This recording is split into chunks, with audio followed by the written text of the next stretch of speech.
Today what we're going to focus on is we're going to focus on the mobility in through the ankle, getting more of that dorsiflexion in through there. So I'm going to show you how I want you to warm up and how I want you to stretch out, just so we can help increase that mobility. With the dorsiflexion, that's going to be the motion that Ryan's doing here of getting that toe to come upwards just like this. That's something that's restricting a lot of people in through the lunges, in through the squats.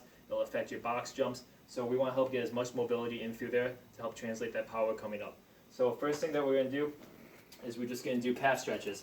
One big reason that ankle isn't able to come up with those toes pointing up is going to be the tightness in through the calf. So what Ryan's doing is he's placing his feet up against the wall, heel on the ground, and then he's just going to lean forward, bringing that knee in towards.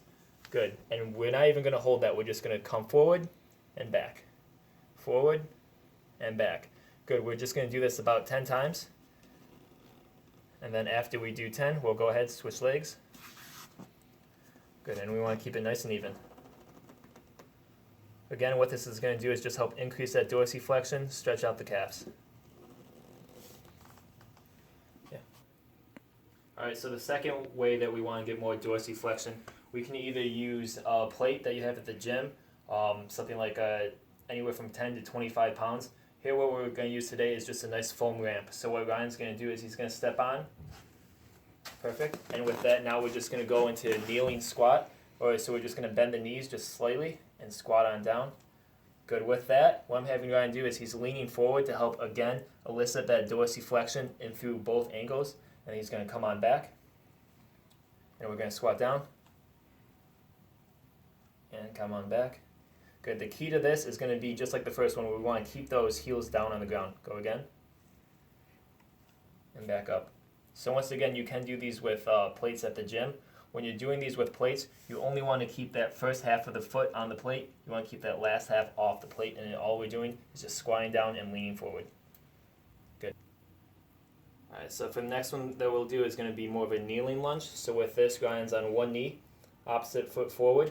We want to keep the heel underneath the knee, and then from here what we're going to do is he's just going to lean forward, so that knee is going to come in front of the toes as much as he can. Good, and come on back. You can hold that if you want, but ideally we want to do more just mobilization, so we're only going to keep that there for 1 to 2 seconds. And come on back. Good. Now what's important is we want Ryan to place both hands, if you're unable to, place both hands around your heel. That's going to help pin the heel down, and now go ahead, lunge forward. There we go. That way we know you're not cheating, you're getting as much dorsiflexion as possible. Good. We'll do 10 times, and then we'll go ahead and switch legs. And that's just one other way to do it. Alright, so one more way to help elicit that dorsiflexion is again going to be stretching through the calf. When we're stretching the calf this time, we can use a mobility ball or we can use a foam roller. So what we're going to have Ryan do is foam roll. So as he's doing this, he's just going to be coming forward and back. We're going from the heel all the way up to the top of the knee.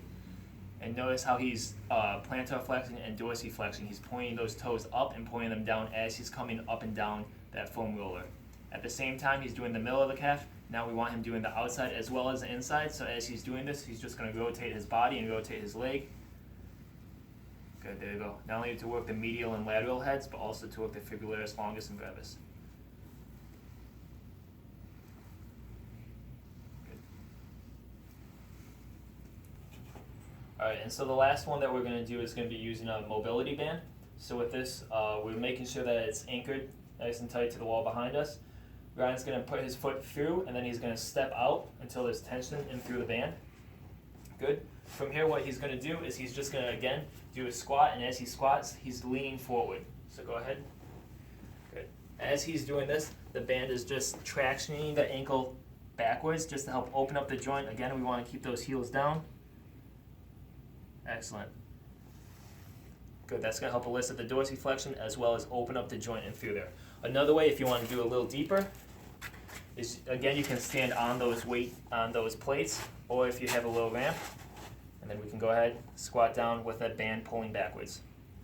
It doesn't have to be anchored to the wall. I can be holding this, I can be pulling it back if I want more tension, or there could be someone on the other side doing the exact same thing. That way we're doing 2 people with the same band. Alright, next, after he's done doing that with his back facing the wall, he's going to turn around, keeping the band on the same ankle, and we're going to do it again. This time, we're going to step back again, and we're going to go into that squat. Good. So last time we had the band pulling backwards. This time it's going to be pulling forwards. So it's important to get that translation in both motions as he's doing that squat. Good. And that's it. That's going to be all those different ways of the dorsiflexion that I want you to do. We're stretching out the calves, and then we're doing that dorsiflexion through those various ways, and that should help out with the squats, with the box jumps, with your different lifts.